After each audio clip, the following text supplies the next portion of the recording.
성순 씨는 눈빛이 맑아서 내가 안 지켜주면 안 될 것 같아요. 왜 수익자가 유나가 아닌 도영 씨죠? 이번이 마지막이에요. 큰 프로젝트가 들어와서 성공하면 다 갚을 수 있어요. 그 사람은 처음부터 날 죽이려고 계획한 거구나. 또 다른 할머니가 위험합니다. 지금 이 순간에도 감동과 재미를 담은 오디오 드라마입니다. 시작하기 전 무료 버튼인 구독과 좋아요 부탁드립니다. 소중한 댓글로 여러분의 생각도 나눠주세요. 봄바람이 살랑거리는 오후였습니다. 박성수는 거실 소파에 앉아 찻잔을 들고 있었죠. 73세의 나이에도 여전히 단정한 모습이었습니다. 깔끔하게 빗어넘긴 은발과 정갈한 옷차림에서 한때 명문여고에서 국어를 가르치던 교사의 품격이 느껴졌습니다. 성수는 창밖을 바라보며 깊은 생각에 잠겨 있었습니다. 남편 장도영과 결혼한 지 1년이 흘렀습니다. 그때를 떠올려 보니 참 많은 일들이 있었죠. 성수는 첫 남편을 일찍 떠나보낸 후 오랜 기간 홀로 지내왔습니다. 그 긴 세월 동안 오직 딸 유나 하나만 바라보며 살아왔죠. 하지만 유나가 자라서 결혼하고 아이를 낳아 바빠지면서 성순의 외로움은 깊어만 갔습니다. 그런 성순에게 도영이 나타난 것은 지난 해봄이었습니다. 동네 복지관에서 처음 만난 도영은 예의 바르고 신사적이었죠. 5살 연하였지만 성숙하고 배려심 넘치는 모습에 성순은 마음을 열었습니다. 성순 씨는 눈빛이 맑아서 내가 안 지켜주면 안 될 것 같아요. 도영의 그 말에 성순의 마음은 흔들렸습니다. 오랜 세월 혼자 견뎌온 외로움이 한순간에 녹아내리는 듯했죠.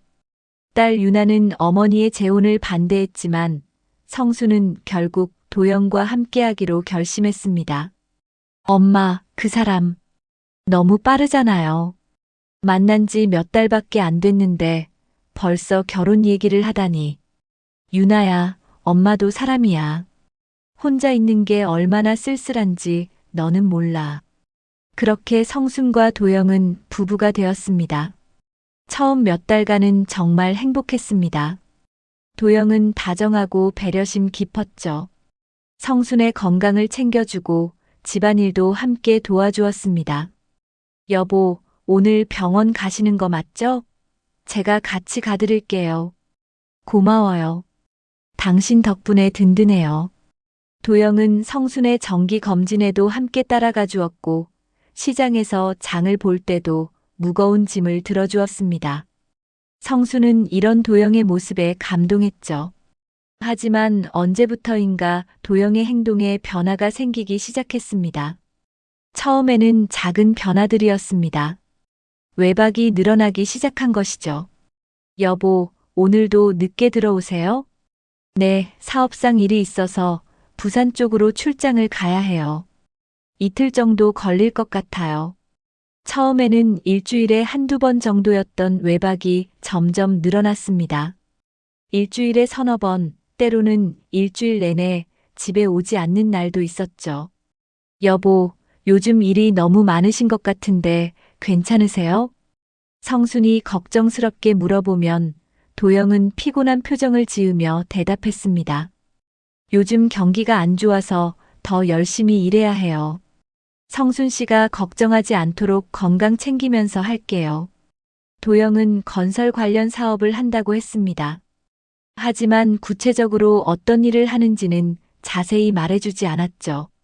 그리고 최근 들어서는 돈 이야기를 자주 꺼내기 시작했습니다. 성순 씨, 사업이 조금 어려워져서 급하게 자금이 필요해요. 당신 명의로 대출을 받아야 할 것 같은데 괜찮을까요? 또요? 지난번에도 5천만 원 빌렸잖아요. 이번이 마지막이에요. 큰 프로젝트가 들어와서 성공하면 다 갚을 수 있어요. 성수는 망설였습니다. 이미 도영 때문에 받은 대출이 적지 않았거든요. 하지만 남편이 어려우니 도와주는 것이 당연하다고 생각했습니다. 얼마나 필요하신데요? 이번에는 8천만 원 정도요. 정말 마지막이에요. 성수는 결국 도영의 부탁을 들어주었습니다. 사랑하는 남편을 위해서라면 무엇이든 할 수 있다고 생각했죠. 하지만 요즘 들어 도영의 태도는 예전과 많이 달라졌습니다. 예전처럼 다정하지도 않았고 성순에 대한 관심도 줄어든 것 같았죠. 여보, 저녁은 드시고 가세요. 아니에요. 바빠서 밖에서 먹을게요. 그래도 걱정하지 마세요. 늦을 테니까 기다리지 말고 먼저 자요. 도영은 성순의 말을 끝까지 듣지도 않고 서둘러 나가버렸습니다. 예전에는 성순이 준비한 식사를 꼭 챙겨 먹었는데 요즘에는 집에서 식사하는 일이 거의 없었죠. 그리고 며칠 전에는 더욱 이상한 일이 있었습니다. 성순이 서류함을 정리하다가 보험 증서를 발견한 것이죠. 이게 뭐지? 성순은 보험 증서를 보고 깜짝 놀랐습니다. 수익자란의 딸 유나의 이름 대신 도영의 이름이 적혀 있었거든요. 이상하네. 언제 바뀐 거지? 성순은 기억을 더듬어 봤지만 명확하지 않았습니다. 결혼할 때 여러 서류를 처리하느라 바빴는데 그때 바뀐 건지 확실하지 않았죠. 여보, 잠깐만요. 성수는 그날 저녁 집에 들어온 도영을 불렀습니다. 왜 그러세요? 이거 좀 봐주세요. 보험 수익자가 언제 바뀐 거예요? 도영은 보험 증서를 보더니 자연스럽게 대답했습니다. 아, 그거요? 결혼하면서 자동으로 바뀌는 경우가 있어요. 보험회사에서 혼인신고 확인하면 배우자로 자동 변경하는 시스템이거든요.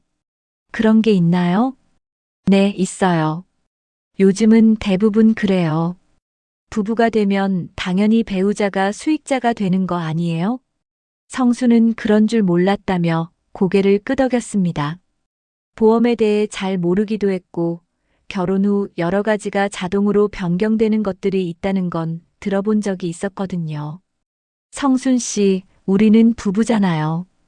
부부 사이에 이런 걸로 따질 필요가 있어요? 나중에 다시 바꿔놓으면 되니까 걱정하지 마세요. 도영의 말이 틀린 것은 아니었습니다. 하지만 성수는 왠지 모르게 마음이 편하지 않았죠. 도영은 대수롭지 않다는 듯 말했지만 성수는 여전히 석연치 않은 기분이 들었습니다. 다음 날 아침 도영은 일찍 나갔습니다. 오늘은 언제 들어오세요? 모르겠어요. 늦을 수도 있으니까 기다리지 마세요. 그래도 연락은. 문이 쾅 하고 닫혔습니다. 도영은 성순의 말을 끝까지 듣지도 않고 나가버렸죠. 성순은 혼자 남은 집에서 깊은 한숨을 내쉬었습니다. 1년 전 그토록 다정했던 남편이 이렇게 변할 줄은 몰랐습니다. 이게 다 내 착각일까?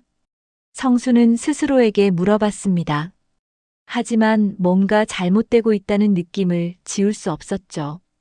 그때 성수는 알지 못했습니다. 도영이 이미 다른 여자와 함께 살고 있다는 사실을, 그리고 자신이 마지막 표적이라는 사실을 말이죠. 창밖에는 봄비가 내리기 시작했습니다. 성수는 찻잔을 들고 있는 손이 미세하게 떨리는 것을 느꼈습니다. 불안한 예감이 마음 깊숙이 자리 잡고 있었죠. 성순이 시장에 장을 보러 나간 것은 그 불길한 예감이 든 지 사흘 후의 일이었습니다. 평소처럼 장바구니를 들고 집을 나섰죠. 도영은 벌써 사흘째 집에 들어오지 않고 있었습니다. 또 출장이라고 하시더니 성수는 중얼거리며 운전석에 앉았습니다. 요즘 들어 도영의 출장이 너무 잦았거든요. 예전에는 출장을 간다고 하면 며칠 후에 언제 돌아온다고 말해줬는데 최근에는 그런 말도 없이 그냥 나가버렸습니다. 시장에서 장을 본 성수는 평소보다 일찍 집으로 향했습니다. 오늘따라 왠지 모르게 마음이 무거웠거든요. 차를 운전하면서도 계속 도영 생각만 났습니다. 1년 전에는 그렇게 다정하셨는데 신호등이 바뀌는 것을 보며 성수는 깊은 한숨을 내쉬었습니다. 그때였습니다. 갑자기 브레이크 페달을 밟았는데도 차가 멈추지 않았습니다. 어떻게 된 거지? 성수는 당황해서 브레이크를 더 세게 밟았지만 소용없었습니다. 오히려 차는 점점 더 빨라지고 있었죠. 앞에는 큰 덤프트럭이 서 있었는데 그쪽으로 차가 돌진하고 있었습니다. 안 돼. 성수는 필사적으로 핸들을 돌려봤지만 이미 늦었습니다. 쾅! 엄청난 충격과 함께 성순의 의식이 흐릿해졌습니다. 사고 현장은 순식간에 아수라장이 되었습니다. 성순의 차는 앞부분이 완전히 찌그러져 있었고 성순은 차 안에서 의식을 잃은 채 피를 흘리고 있었습니다. 빨리 119에 신고해. 할머니 괜찮으세요? 할머니. 주변 사람들이 급히 신고를 했고 곧 구급차와 경찰이 도착했습니다. 성수는 응급실로 실려갔지만 상태가 심각했죠. 환자분 상태가 위험합니다. 뇌출혈과 다발성 골절이 있어서 수술이 필요해요. 의사의 말에 응급실은 긴장감이 감돌았습니다. 하지만 정작 성순의 가족은 아무도 없었죠. 유일한 보호자인 도영은 연락이 되지 않았고 딸 유나에게는 한참 후에야 연락이 갔습니다. 우리 엄마가 교통사고를 당하셨다고요? 유나는 급하게 병원으로 달려왔습니다. 중환자실 앞에서 의사의 설명을 들을 때 유나의 얼굴은 창백했죠. 우선 수술을 끝내긴 했는데 의식이 돌아오지 않으신 상태입니다. 연세도 많으시고 언제 깨어나실지 확실하지 않아요. 그럼 식물인간이 된다는 말씀이세요? 최악의 경우 그럴 수도 있습니다. 하지만 희망을 잃지 마세요. 유나는 중환자실 유리창 너머로 의식불명 상태로 누워있는 어머니를 바라봤습니다. 온몸에 관이 연결되어 있고 인공호흡기가 쌕쌕거리는 소리만 들렸죠. 엄마. 그런데 더 이상한 것은 도영이었습니다. 사고 소식을 분명 들었을 텐데도 병원에 나타나지 않았거든요. 유나가 여러 번 전화를 했지만 계속 받지 않았습니다. 사흘 후에야 도영이 병원에 나타났습니다. 하지만 그의 모습은 예상과 달랐죠. 큰일 났네요. 제가 출장 중이라 연락을 못 받았어요. 도영은 성순의 상태를 확인하더니 의사와 잠깐 이야기를 나눴습니다. 하지만 유나가 보기에는 진심으로 걱정하는 것 같지 않았어요. 아버지, 어머니가 이런 상황인데 어떻게 사흘이나 연락이 안 될 수가 있어요? 미안해. 정말 급한 일이 있어서. 도영의 대답은 성의 없었습니다. 그리고 며칠 더 지나자 도영의 방문 횟수는 점점 줄어들기 시작했죠. 처음에는 하루에 한 번씩 왔던 도영이 이틀에 한 번, 그 다음에는 일주일에 한 번 정도만 나타났습니다. 그마저도 잠깐 얼굴만 비추고 가버렸죠. 아버지, 어머니가 깨어나시면 재활치료도 받아야 하고 간병도 해야 하는데 걱정하지 마. 내가 다 알아서 할게. 하지만 도영의 말과 행동은 달랐습니다. 간병인을 구한다고 하더니 제일 싼 간병인을 구했고 그마저도 제대로 관리하지 않았어요. 석 달이 지났습니다. 성수는 여전히 의식불명 상태였고 의사들도 희망적이지 않다는 반응이었죠. 그런데 바로 그때였습니다. 도영이 보험금을 신청한 것은 10억? 유나는 보험금 액수를 듣고 깜짝 놀랐습니다. 어머니가 그렇게 큰 보험에 가입했다는 것도 몰랐거든요. 네, 교통사고로 인한 중상에 보험금이 10억 원입니다. 수익자가 장도영 씨로 되어 있어서 입금 처리하겠습니다. 보험회사 직원의 말에 유나는 복잡한 기분이 들었습니다. 어머니는 아직 살아계시는데 벌써 보험금을 받는다는 게 이상했거든요.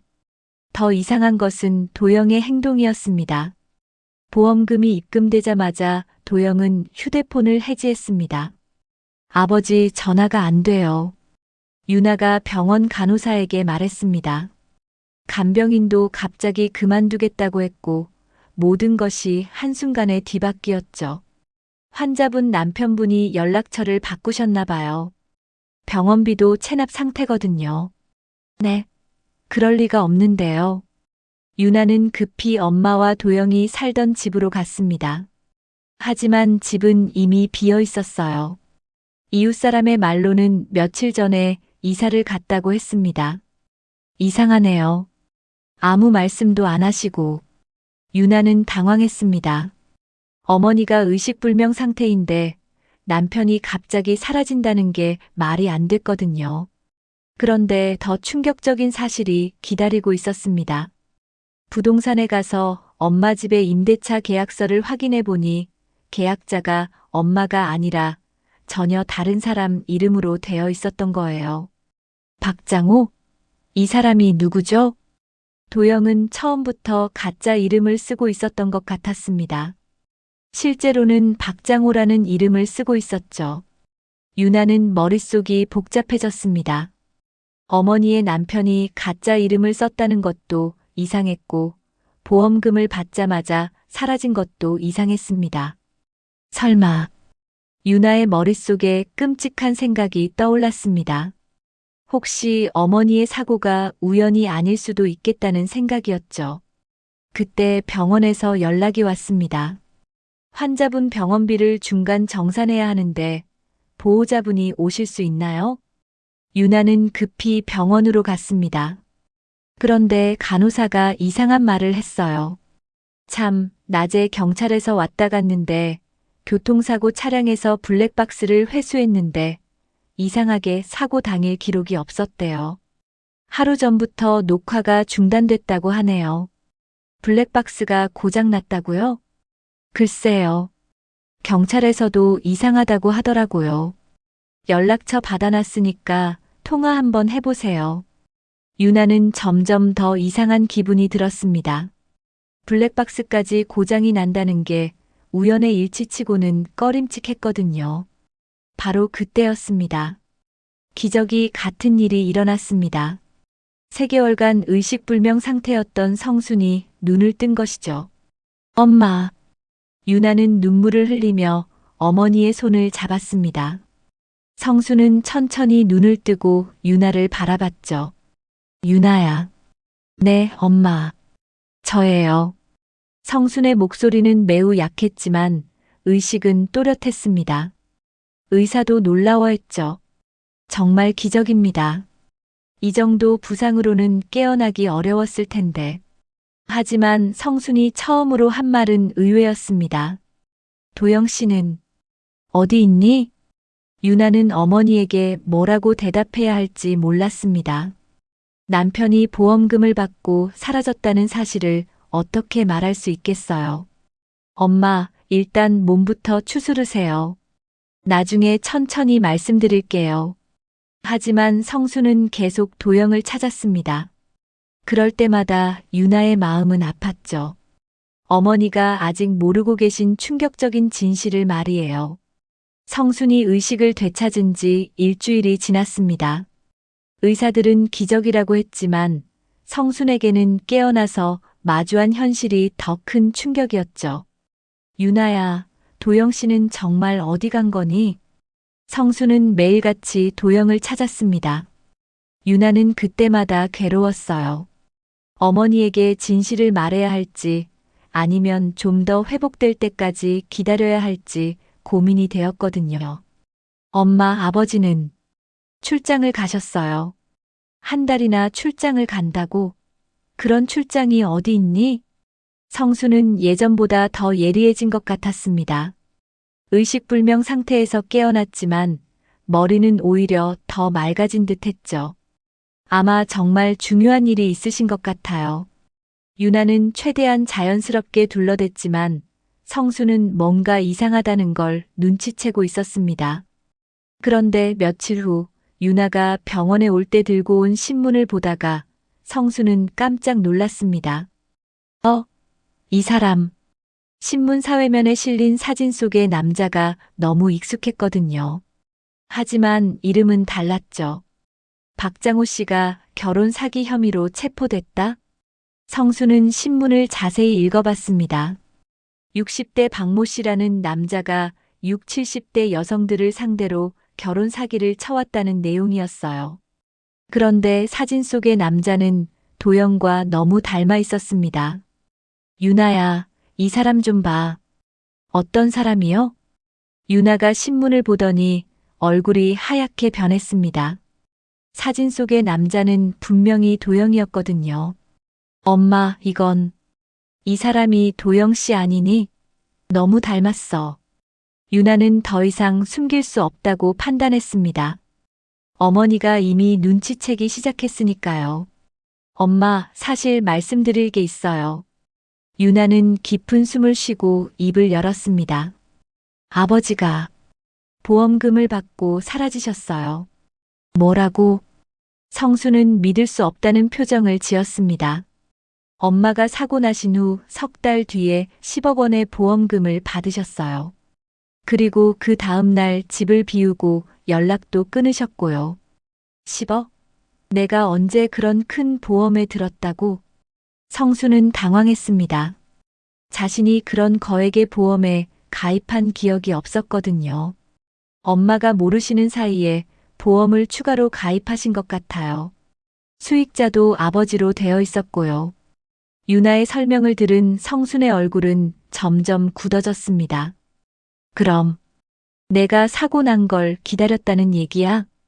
그건 확실하지 않지만 그때 유나는 핸드백에서 사진 한 장을 꺼냈습니다. 엄마, 이것도 보세요. 사진 속에는 도영이 젊은 여자와 함께 리조트에서 찍은 모습이 담겨 있었습니다. 두 사람은 연인처럼 다정하게 포즈를 취하고 있었죠. 이건 어디서 구한 거니? 아버지 휴대폰에서 발견한 거예요. 사고 나기 일주일 전에 찍힌 사진이에요. 성순의 눈에서 눈물이 흘러내렸습니다. 남편이 자신을 속이고 다른 여자와 함께 있었다는 사실이 믿어지지 않았어요. 그럼 도영 씨는 처음부터 날 속인 거구나. 엄마, 1년 동안 나를 이용한 거야. 성수는 몸을 떨며 울었습니다. 사랑한다고 믿었던 남편이 자신을 돈으로만 본다는 사실이 너무 충격적이었거든요. 하지만 성수는 생각보다 빨리 마음을 추스렸습니다. 오랫동안 혼자 살아온 강인함이 있었거든요. 유나야, 우리 경찰서에 가자. 네. 신고해야지. 이런 일을 당하고 가만히 있을 수는 없어. 성순의 목소리에는 분노와 함께 의지가 담겨 있었습니다. 더 이상 당하고만 살지 않겠다는 결심이었죠. 다음 날 성순은 보험사에도 보험금 지급이 부당하게 이루어졌음을 알렸어요.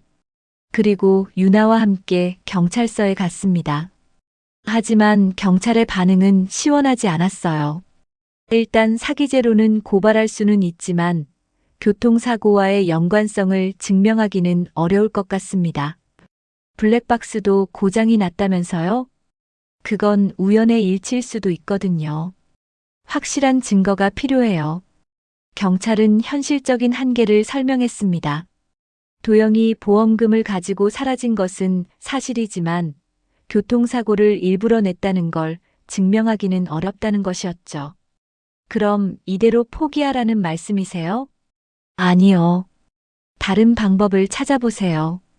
혹시 비슷한 피해자가 더 있다면 수사가 쉬워질 수도 있어요. 경찰서에서 나온 성순과 유나는 실망스러웠습니다. 하지만 포기할 수는 없었어요. 엄마, 사설 탐정을 고용해 볼까요? 사설 탐정? 네, 경찰이 안 해준다면 우리가 직접 찾아봐야죠. 유나는 인터넷으로 사설 탐정을 검색해 봤습니다. 그 중에서 보험 사기 전문인 김태호라는 탐정이 눈에 띄었어요. 이 사람 어때요? 보험 사기 전문이래요. 성순도 김태호의 프로필을 봤습니다. 퇴직한 보험사 조사관 출신이라고 되어 있었죠. 한번 만나보자. 다음 날 성순과 유나는 김태호의 사무실을 찾아갔습니다. 50대 후반의 김태호는 첫인상부터 믿음직스러워 보였어요. 어머님께서 당하신 일을 자세히 말씀해 주세요.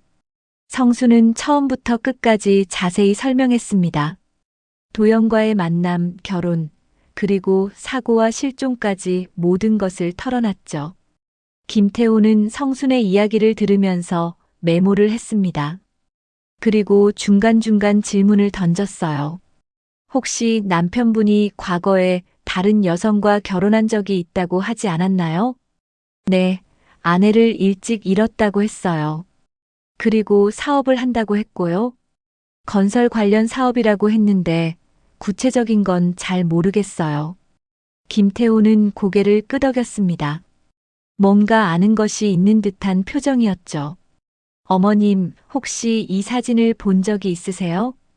김태호가 보여준 사진에는 도영과 비슷하게 생긴 남자가 있었습니다. 하지만 이름은 달랐어요. 김영진이라고 되어 있네요. 이 사람도 도영 씨와 닮았어. 네, 맞습니다. 이 사람이 바로 어머님 남편이에요. 네. 김태호는 충격적인 사실을 알려줬습니다.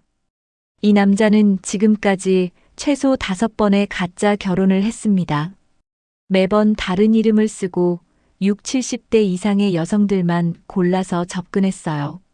그럼, 네, 어머님만 당한 게 아니에요. 3년 전에도 비슷한 사건이 있었거든요. 김태호는 파일을 꺼내더니 설명을 계속했습니다. 제 사촌 누나도 같은 수법으로 당했어요. 결혼 후 1년 만에 교통사고로 사망했는데 그 남자는 보험금을 받고 사라졌거든요. 성수는 온몸에 소름이 돋았습니다. 자신이 연쇄보험 살인범의 표적이었다는 사실을 깨달은 거예요. 그럼 내 사고도 의도적일 가능성이 높습니다. 하지만 증거를 찾아야 해요. 최근에도 경찰에 잡혔는데 증거 불충분으로 며칠 전에 풀려났어요. 김태호는 성순의 손을 꼭 잡았습니다. 어머님, 저와 함께 이놈을 꼭 잡읍시다. 더 이상 다른 피해자가 나오면 안 돼요. 성순은 김태호의 눈을 바라봤습니다. 그 눈에는 분노와 의지가 함께 담겨 있었어요. 자신과 같은 마음이라는 걸 느낄 수 있었죠. 네, 꼭 잡아야 해요. 그 사람을. 성순의 목소리에는 전에 없던 강한 의지가 담겨 있었습니다. 더 이상 피해자로만 살지 않겠다는 결심이었죠. 김태호와의 만남 이후 성순의 삶은 완전히 바뀌었습니다. 더 이상 속수무책으로 당하기만 하는 피해자가 아니라 진실을 찾아 나서는 사람이 된 거죠. 어머님, 일단 도영이라는 남자의 진짜 정체부터 파악해 봅시다. 김태호는 성순과 유나를 자신의 사무실로 불러 본격적인 조사에 착수했습니다. 벽면에는 여러 사진과 자료들이 붙어 있었어요. 이 남자의 진짜 이름은 박민수입니다. 하지만 지금까지 장도영, 박장호, 김영진 등 최소 5개의 가짜 이름을 썼어요. 김태호가 보여준 자료는 충격적이었습니다. 박민수는 지난 10년간 체계적으로 고령 여성들을 노려온 연쇄 사기꾼이었던 거예요. 첫 번째 피해자는 2014년 인천의 최영자 씨였습니다. 당시 68세였던 최 씨는 박민수와 결혼한 지 8개월 만에 계단에서 떨어져 사망했어요. 계단에서요? 성순이 놀라며 물었습니다. 네, 집 계단에서 굴러 떨어졌다고 했는데 목격자도 없고 의심스러운 점이 많았어요. 하지만 사고사로 처리됐죠. 김태호는 계속해서 다른 사건들을 설명했습니다. 두 번째는 2018년 부산의 김순희 씨, 76세였는데 가스 중독으로 사망했어요. 세 번째는 3년 전 대구의 이현숙 씨, 69세로 교통사고였죠. 모두 사고사로 처리됐나요? 유나가 끼어들었습니다. 그렇습니다. 하지만 공통점이 있어요. 모두 결혼 후 1년 내에 사망했고 사망 직전에 거액의 보험에 가입했으며 수익자는 모두 박민수였어요. 성수는 온몸에 소름이 돋았습니다. 자신도 그 목록에 올라갈 뻔했다는 생각에 등골이 오싹해졌죠. 그런데 어떻게 이런 자료를 구하셨어요? 제가 예전에 있던 보험사에서도 조사 중이던 사건이었어요. 당시에도 의심스러웠지만 증거가 부족해서 수사가 제대로 이뤄지지 않았어요. 김태호의 목소리에는 분노가 섞여 있었습니다. 특히 세 번째 피해자인 이현숙 씨는 제 사촌 누나예요. 네. 성순과 유나는 깜짝 놀랐습니다. 그래서 저는 이 사건을 개인적으로 계속 추적해왔습니다. 3년 동안 박민수의 행적을 쫓아왔거든요. 김태호는 파일에서 최근 사진을 꺼냈습니다. 그리고 마침내 찾았어요. 현재 박민수는 김영진이라는 이름으로 부산에서 또 다른 여성과 살고 있습니다. 사진 속에는 도영, 아니 박민수가 70대 초반으로 보이는 여성과 함께 있는 모습이 담겨 있었어요. 이 여성은 홍명자 씨로 올해 75세입니다. 퇴직금과 부동산으로 상당한 재산을 가지고 있어요.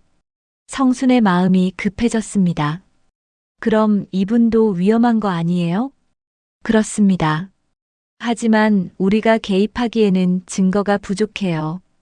게다가 박민수는 매우 조심스럽게 행동하거든요. 김태호는 더 많은 자료를 보여줬습니다. 박민수는 주로 노인복지관이나 문화센터에서 표적을 물색해요. 외로운 고령 여성들을 찾아서 자연스럽게 접근하죠. 그럼 어떻게 잡을 수 있어요?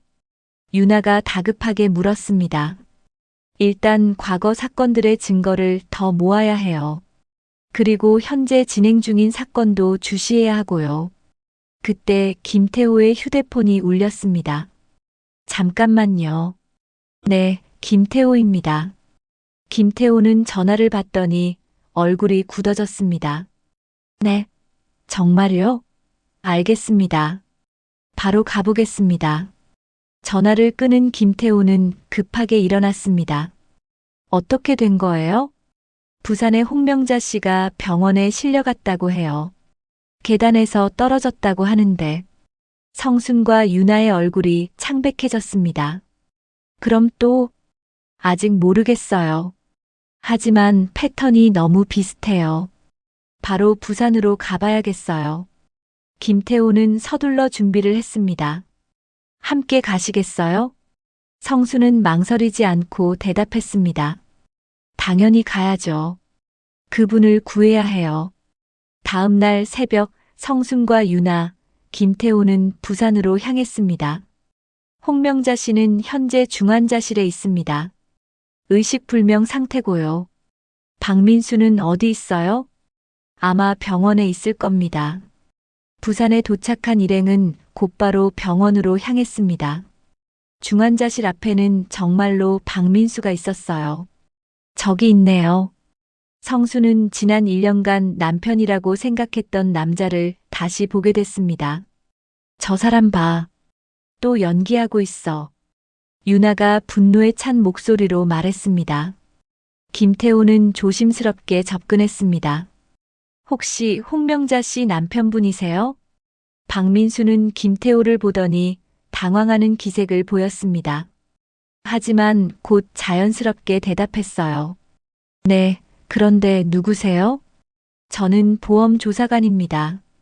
혹시 부인께서 최근에 보험에 가입하셨나요? 박민수의 얼굴이 미세하게 굳어졌습니다. 그건 왜 물어보시는 거죠? 사고 처리를 위해서 확인차 여쭤본 거예요. 그때 성순이 앞으로 나섰습니다. 도영 씨. 박민수는 성순을 보자 얼굴이 하얗게 변했습니다. 성순 씨, 어떻게 여기에? 당신이야말로 왜 여기에 있는 거죠? 성순의 목소리는 차가웠습니다.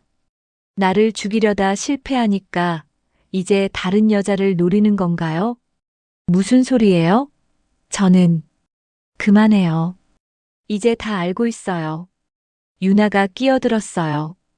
박민수는 주변을 둘러보더니 갑자기 도망가기 시작했습니다. 거기 서요. 김태호가 소리쳤지만 박민수는 이미 병원 복도를 뛰어나가고 있었어요. 경찰에 신고하세요. 유나가 급히 경찰에 신고했습니다. 하지만 박민수는 이미 병원을 빠져나간 후였죠. 놓쳤어요. 예상했던 일이에요. 하지만 이번에는 확실한 증거를 잡았어요. 김태호는 휴대폰을 들어보였습니다. 방금 대화를 모두 녹음했거든요. 성순 씨를 알아본다는 건 둘 사이에 관계가 있다는 증거죠. 그때 간호사가 다가왔습니다. 홍명자 씨 가족분들이세요? 네. 환자분이 의식을 되찾으셨어요. 일행은 급히 병실로 들어갔습니다.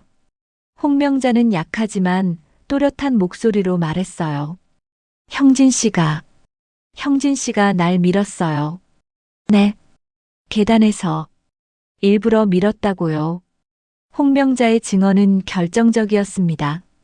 박민수의 범행을 직접 목격한 증인이 나타난 거예요. 성수는 홍명자의 손을 꼭 잡았습니다. 이제 괜찮아요. 누구세요? 저도. 그 사람 때문에 같은 일을 당할 뻔했어요. 두 여성은 서로를 바라보며 마음속 깊은 공감을 나눴습니다. 같은 고통을 겪은 사람끼리만 느낄 수 있는 연대감이었죠. 이제 그놈을 반드시 잡을 거예요. 김태호의 말에 성수는 고개를 끄덕였습니다. 이번에는 확실한 증거와 증인이 있었거든요. 박민수는 도망갔지만 이제 그의 정체가 완전히 드러났습니다. 더 이상 숨을 곳은 없었죠. 박민수가 병원에서 도망간 지 일주일이 지났습니다. 경찰은 전국에 수배령을 내렸지만 아직 그의 행방을 찾지 못했어요. 하지만 성순과 김태호는 포기하지 않았습니다. 어머님, 이제 과거 피해자들의 증거를 더 모아봅시다. 김태호는 성순과 유나를 다시 사무실로 불렀습니다. 벽면에는 박민수와 관련된 더 많은 자료들이 추가되어 있었어요. 홍명자 씨의 증언이 있지만 과거 사건들도 재조사해야 합니다. 연쇄살인으로 입증하려면 패턴을 확실히 보여줘야 거든요. 성수는 김태호의 말에 고개를 끄덕였습니다. 어떻게 하면 될까요?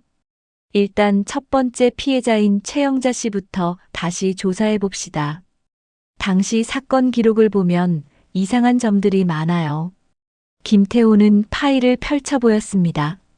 최영자 씨는 계단에서 떨어져 사망했는데 부검 결과를 보면 머리 뒤쪽에 강한 타격 흔적이 있었어요. 그럼 일부러 밀어뜨린 거네요? 그럴 가능성이 높습니다.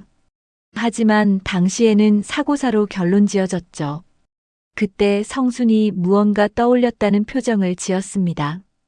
아, 그러고 보니 뭔가 생각나시는 게 있으세요? 우리 동네 복지관에서 몇 년 전에도 본 적이 있어요. 박민수. 아니, 도영 씨를 만나기 전에도요. 성순의 기억이 되살아나기 시작했습니다. 그때는 이름이 달랐어요. 뭐라고 했더라? 아, 이재성? 이라고 했던 것 같아요. 김태호의 눈이 번뜩였습니다. 이재성이요? 언제 봤는데요? 한 3년 전쯤 복지관에서 요가 수업을 들을 때였어요. 이름이 달라서 같은 사람이라고 생각하지 못했었는데 이런 패턴을 생각하니 떠오르네요. 그럼 당시에도 표적을 물색하고 있었겠네요.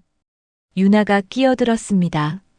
엄마, 그때 그 할머니들 중에 누가 있었는지 기억나세요?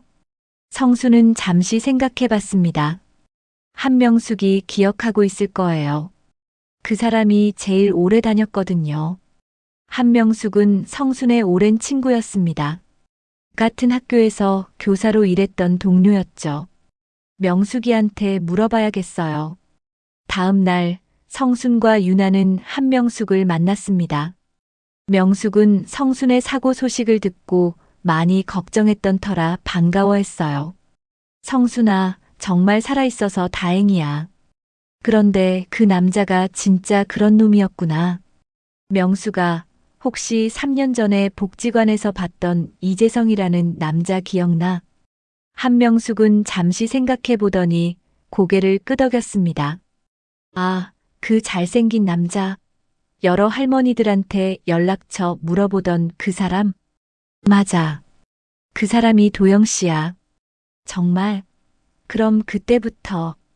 한명숙은 깜짝 놀라며 더 자세한 이야기를 들려줬습니다. 그 사람, 그때 우리 요가반 할머니들한테 추파를 어찌나 던지던지. 그때도 몇 명은 이재성이랑 만났을 거야. 성수는 그 이름들을 메모했습니다. 그 할머니들 지금 어떻게 지내는지 아니? 글쎄. 김복수는 2년 전에 교통사고로 돌아가셨고, 이순자는 작년에 가스 중독으로.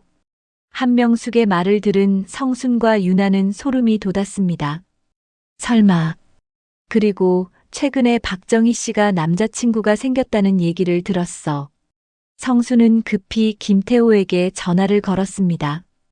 김 탐정님, 큰일이에요. 박민수의 피해자가 더 있는 것 같아요. 김태호는 즉시 한명숙을 만나 자세한 이야기를 들었습니다. 그리고 과거 사건들을 다시 조사해봤죠. 어머님들 말이 맞아요. 김복순, 이순자 모두 의문사였어요. 김태호는 최근 조사 결과를 보여줬습니다. 그리고 박정희 씨는 현재 정민호라는 남자와 교제 중인데 사진을 보니 박민수와 동일 인물입니다. 그럼 지금도 누군가를 노리고 있다는 얘기네요? 그렇습니다. 박정희 씨에게 당장 연락해봐야겠어요. 하지만 박정희의 전화는 받지 않았습니다. 집에 가봐도 부재 중이었죠. 이웃분 말로는 남자친구와 여행을 갔다고 하던데요. 김태호는 불안한 표정을 지었습니다. 어디로 갔는지 아세요? 제주도라고 하던데. 제주도? 성수는 갑자기 무언가 떠올렸습니다. 도영 씨가 예전에 제주도에 펜션을 하나 가지고 있다고 했어요. 펜션이요? 네, 사업 투자로 샀다고 하던데. 혹시 거기로 간 게 아닐까요? 김태호는 즉시 제주도 펜션을 조사해 봤습니다. 그리고 놀라운 사실을 발견했어요. 박민수 명의로 등록된 펜션이 있어요. 제주시 한림읍에. 지금 거기 있을까요? 확인해 봐야겠어요. 제주도 경찰에 연락해서. 그때 김태호의 휴대폰이 울렸습니다. 네, 김태호입니다.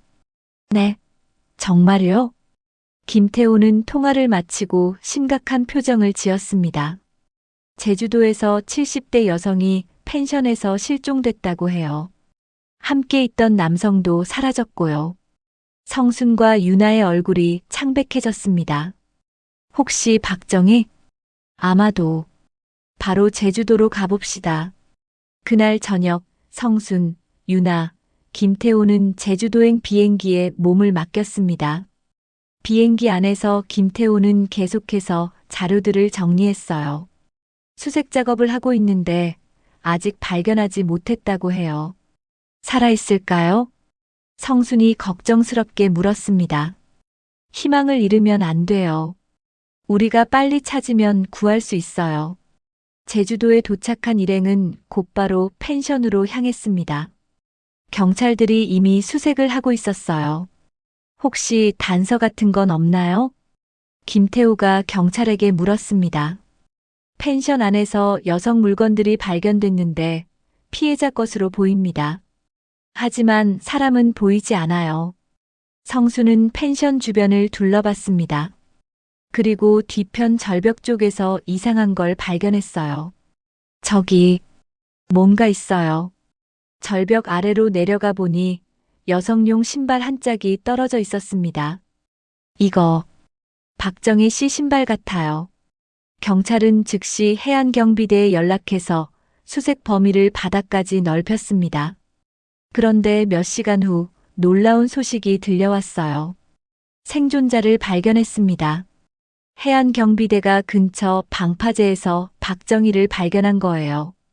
다행히 생명에는 지장이 없었지만 크게 놀란 상태였습니다. 정민호가 나를 바다에 밀어뜨렸어요. 박정희의 증언은 충격적이었습니다. 절벽에서 밀어뜨리려고 했는데 제가 필사적으로 저항해서 바다로 떨어졌어요. 그래서 살았나 봐요. 그 남자는 어디 갔어요? 모르겠어요. 저를 밀어뜨리고 도망갔어요. 경찰은 즉시 박민수 수색에 나섰습니다. 제주도는 섬이라 도망갈 곳이 많지 않았거든요. 성수는 박정희의 손을 꼭 잡았습니다. 괜찮으세요? 이제 안전해요. 고맙습니다. 그런데 누구세요? 저도 그 사람 때문에 같은 일을 당할 뻔했어요. 박정희는 성순의 이야기를 듣고 눈물을 흘렸습니다. 그런 무서운 사람인 줄 몰랐어요. 그렇게 다정했는데 다 속임수였어요. 우리 모두 당한 거죠. 그때 경찰에서 연락이 왔습니다. 용의자를 체포했습니다. 박민수는 공항에서 잡혔습니다. 가짜 신분증으로 서울로 도망가려다 발각된 거예요. 이제 끝났어요. 김태우가 안도의 한숨을 내쉬었습니다. 정말 끝난 건가요? 성순이 믿기지 않는다는 표정으로 물었습니다. 네, 이번에는 확실한 증거와 증인들이 모두 있어요. 절대 빠져나갈 수 없어요.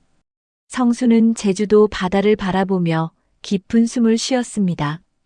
길고 긴 악몽이 드디어 끝나가고 있었어요.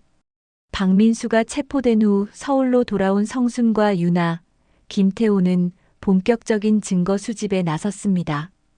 이제 법정에서 그의 모든 죄를 입증해야 했거든요. 어머님, 이제 가장 중요한 단계입니다. 박민수의 모든 범죄를 하나씩 입증해야 해요.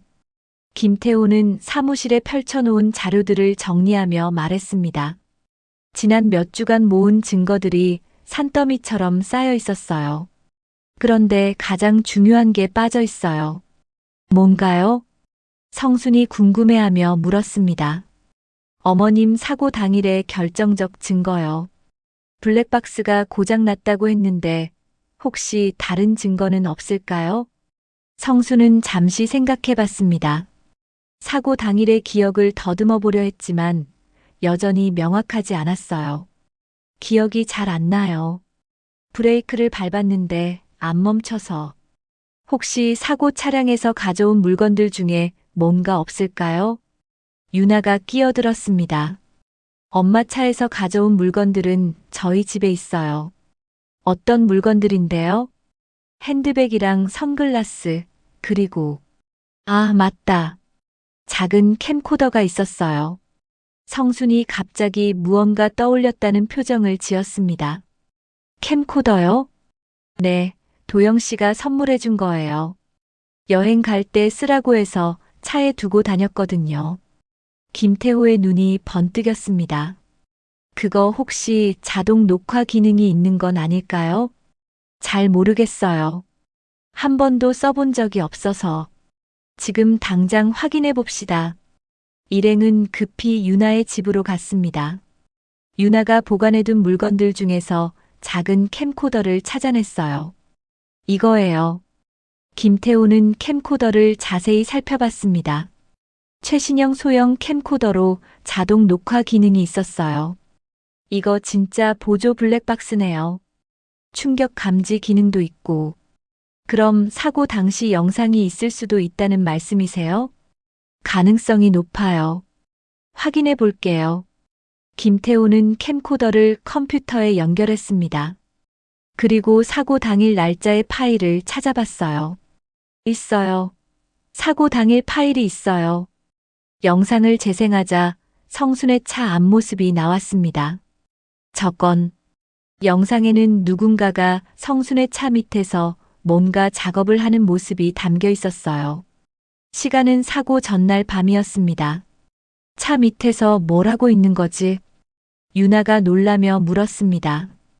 브레이크 라인을 건드리고 있는 것 같아요. 김태우는 영상을 자세히 분석했습니다. 그리고 이 사람, 영상 속 인물의 얼굴이 잠깐 드러났습니다. 바로 박민수였어요. 도영 씨네요. 성수는 충격을 받았습니다. 남편이라고 믿었던 사람이 직접 자신의 차를 조작하는 모습을 본 거니까요. 이제 확실한 증거가 생겼네요. 박민수가 의도적으로 사고를 유도했다는 결정적 증거입니다. 김태호는 즉시 이 영상을 경찰에 제출했습니다. 수사진은 이 영상을 보고 박민수를 살인미수 혐의로 추가 기소하기로 했어요. 하지만 박민수는 끝까지 부인했습니다. 그건 제가 아니에요. 누군가가 조작한 영상일 거예요. 구치소에서 만난 박민수는 여전히 뻔뻔했습니다. 성수는 그런 박민수를 보며 분노가 치밀어 올랐어요.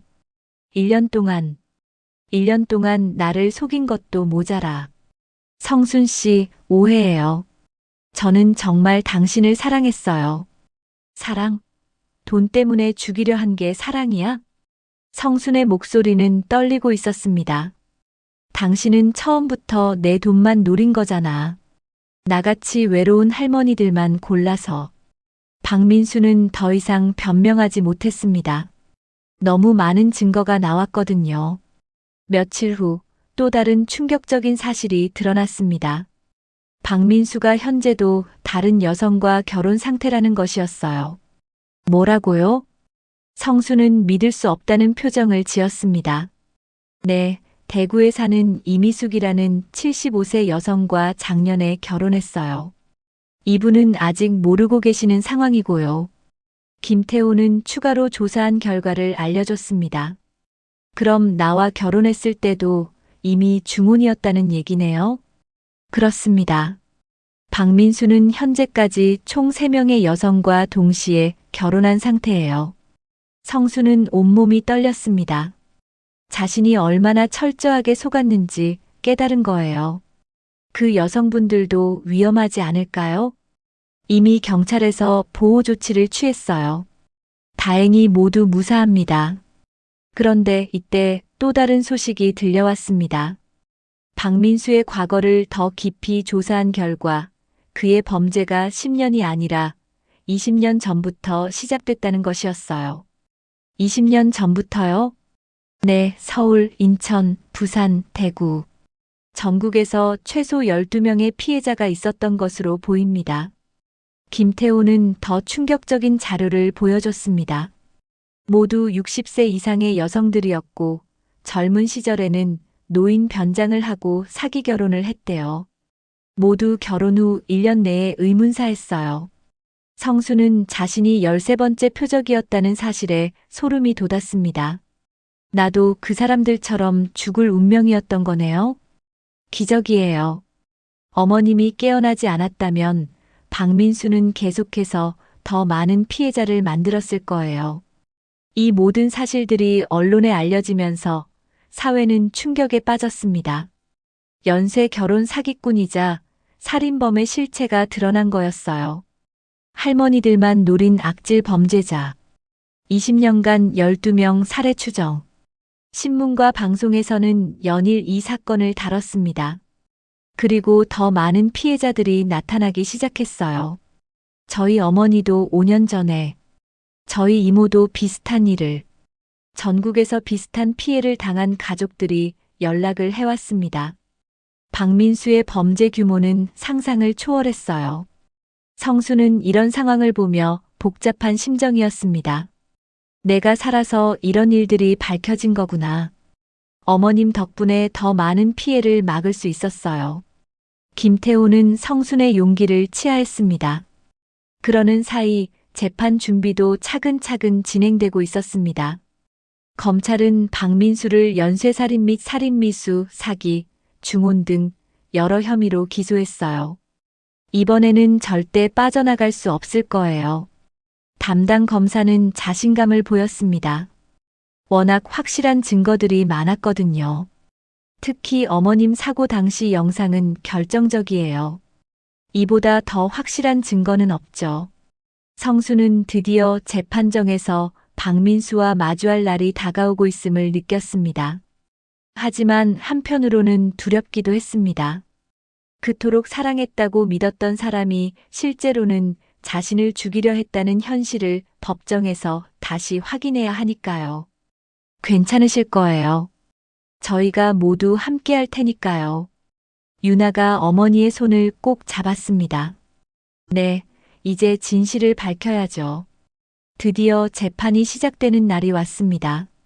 성수는 이른 아침부터 옷을 차려입고 법원으로 향했어요. 5년간 남편이라고 믿었던 박민수와 법정에서 마주하는 순간이었죠. 엄마, 긴장하지 마세요. 우리가 옳은 일을 하고 있는 거예요. 유나가 성순의 손을 꼭 잡으며 위로했습니다. 법정에 들어서자 이미 많은 사람들이 앉아 있었습니다. 기자들과 방청객들, 그리고 다른 피해자 가족들까지 모여 있었죠. 이 사건이 얼마나 큰 사회적 관심을 받고 있는지 알 수 있었습니다. 피고인을 입정시키십시오. 판사의 말에 따라 박민수가 법정에 들어왔습니다. 수갑을 찬 채 죄수복을 입은 모습이었어요. 1년 전 복지관에서 처음 만났을 때의 신사적인 모습은 온데간데 없었습니다. 성수는 박민수를 보는 순간 여러 감정이 올라왔습니다.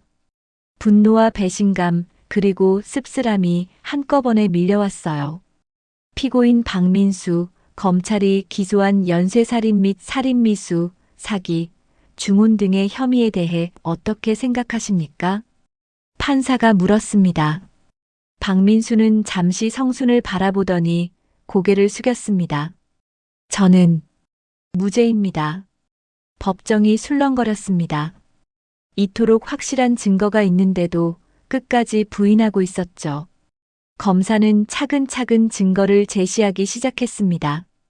피고인은 지난 20년간 전국의 60세 이상 고령 여성들을 대상으로 체계적인 결혼 사기를 저질렀습니다. 스크린에는 박민수의 범죄 일지가 나타났습니다.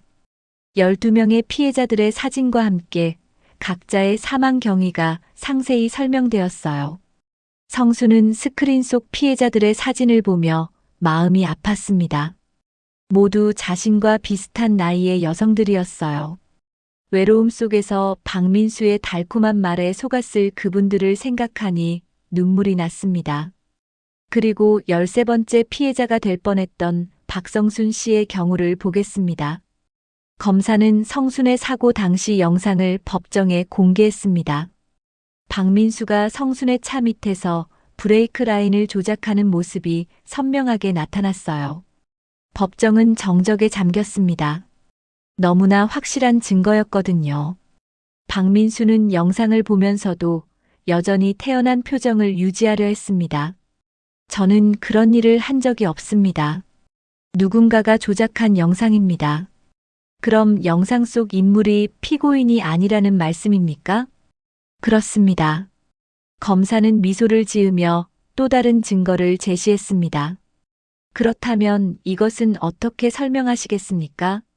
스크린에는 박민수가 자동차 부품을 구매하는 CCTV 영상이 나타났습니다.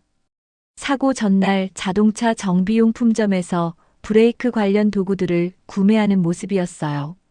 그리고 피고인의 휴대폰에서 발견된 인터넷 검색 기록입니다. 브레이크 라인 조작 방법, 자동차 사고 위장 기법 등의 검색 기록이 공개되었습니다. 박민수의 얼굴이 점점 굳어지고 있었습니다. 피고인은 또한 박성순 씨뿐만 아니라 동시에 여러 여성과 결혼한 상태였습니다. 검사는 박민수의 중혼 사실도 공개했습니다. 이것이 사랑이라고 할 수 있겠습니까? 검사의 날카로운 질문에 박민수는 대답하지 못했습니다. 이제 증인 신문 순서였습니다.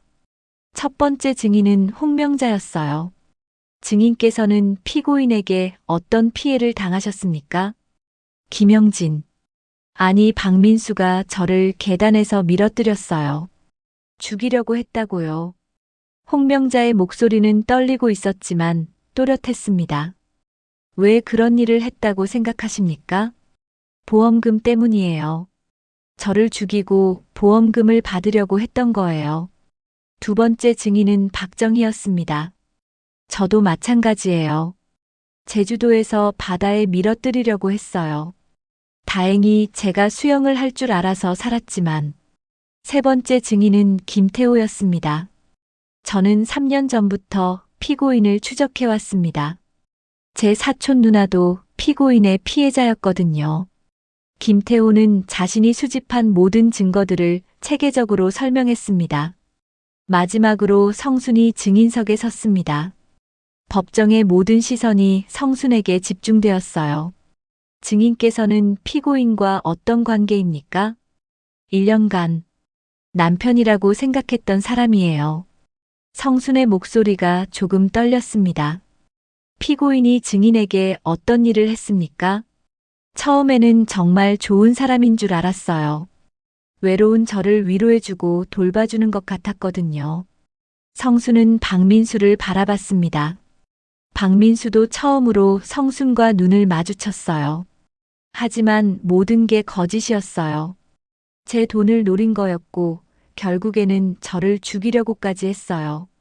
어떤 기분이셨습니까? 검사가 조심스럽게 물었습니다. 배신감이 너무 컸어요. 1년 동안 진심으로 사랑했다고 생각했는데 그 사람에게 저는 그냥 자금줄에 불과했던 거죠. 성순의 목소리가 높아졌습니다. 하지만 제가 살아남았어요. 그리고 이 자리에 서게 됐죠. 더 이상 다른 할머니들이 이런 일을 당하지 않도록 하기 위해서요. 법정은 조용했습니다. 성순의 진심 어린 증언에 모두가 숙연해졌어요.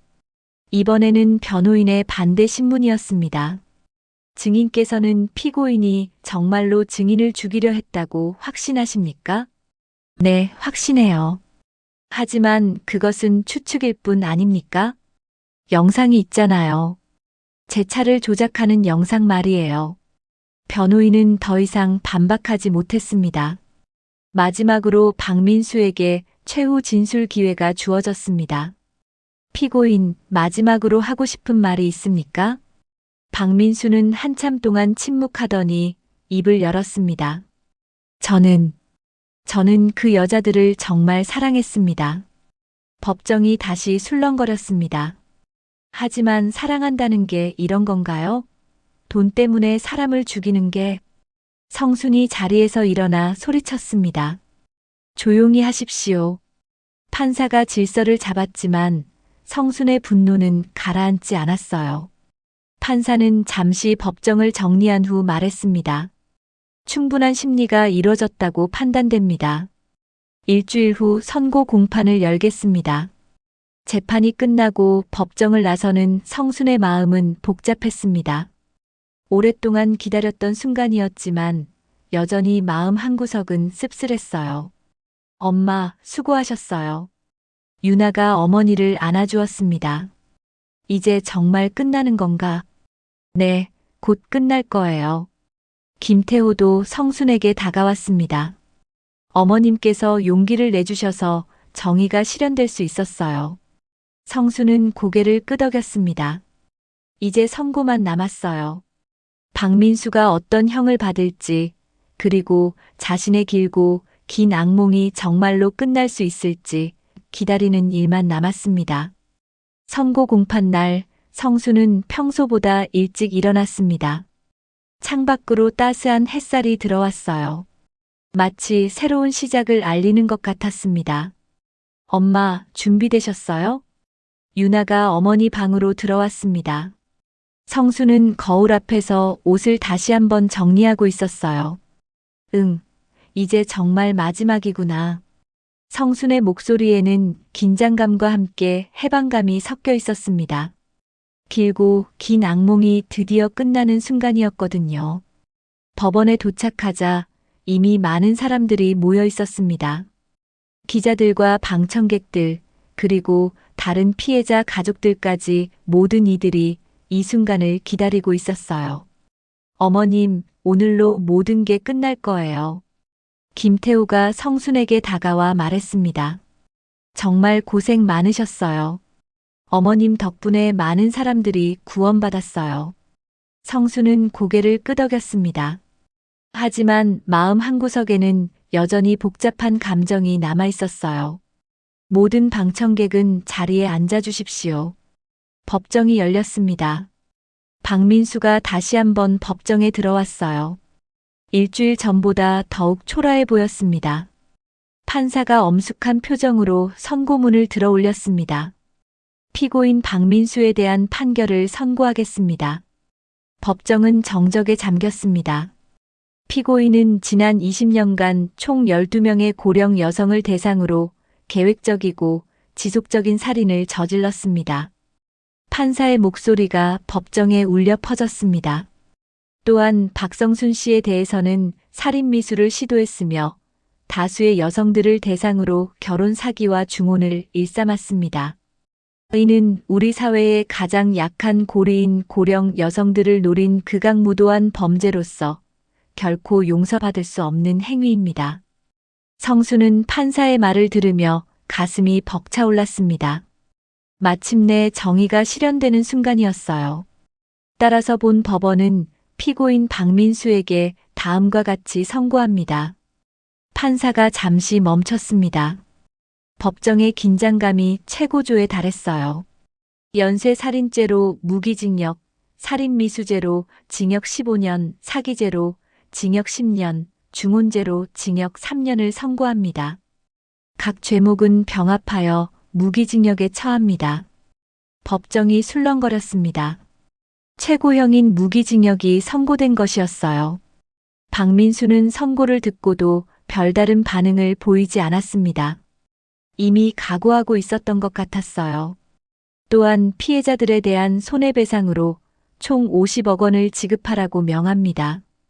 판사는 계속해서 부대 조치들을 발표했습니다.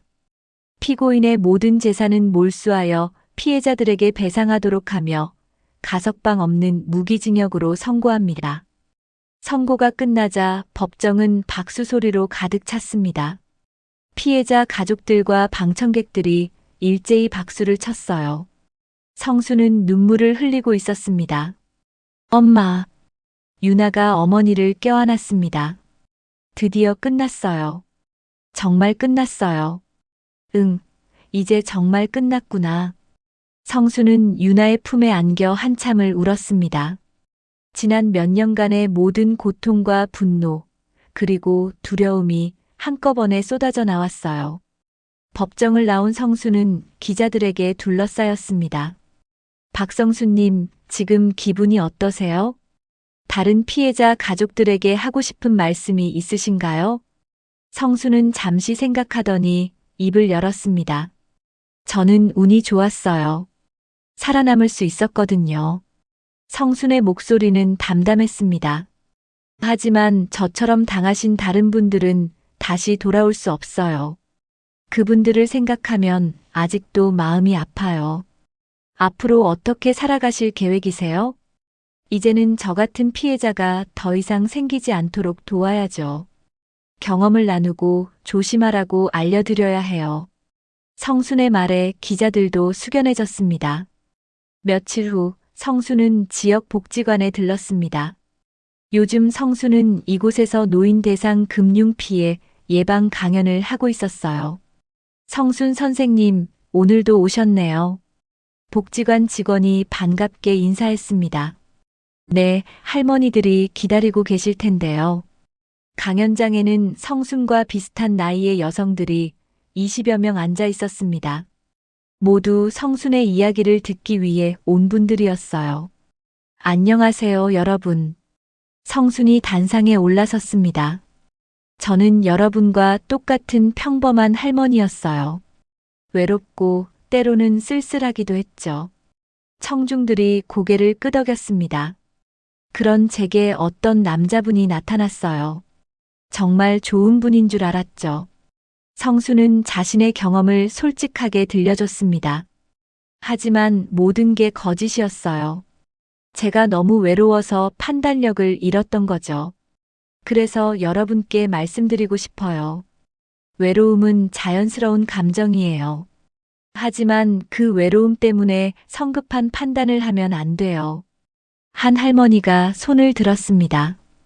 그럼 어떻게 구별해야 해요? 좋은 사람과 나쁜 사람을 시간을 두고 지켜보세요. 진짜 좋은 사람은 급하게 서두르지 않아요. 그리고 가족들의 말도 들어보세요. 성순의 조언에 할머니들이 진지하게 메모를 했습니다. 가장 중요한 건 여러분 자신을 사랑하는 거예요. 외로우니까 누구든 받아들이는 게 아니라 나를 진정으로 소중히 여기는 사람을 찾아야 해요.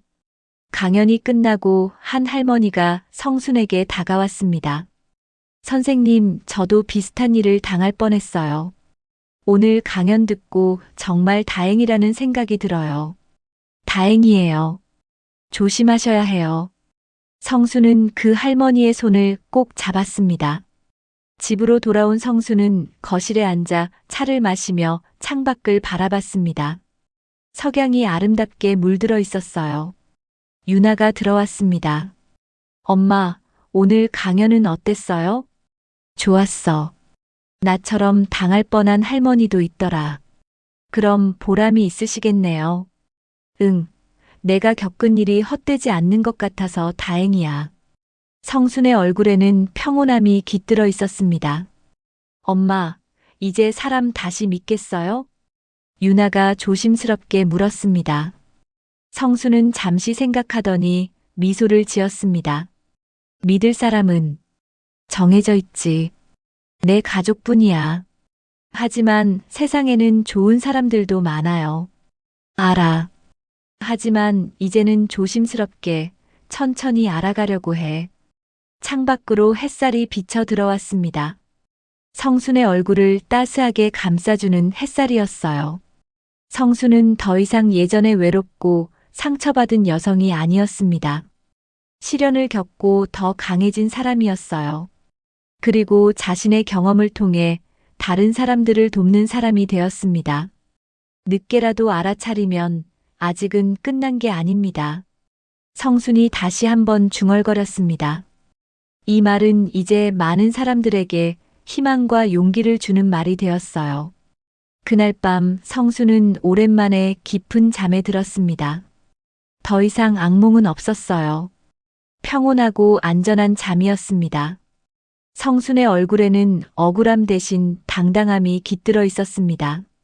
그리고 무엇보다 자신감이 돌아왔어요. 새로운 아침이 밝았습니다. 성순의 새로운 하루가 시작되는 순간이었어요.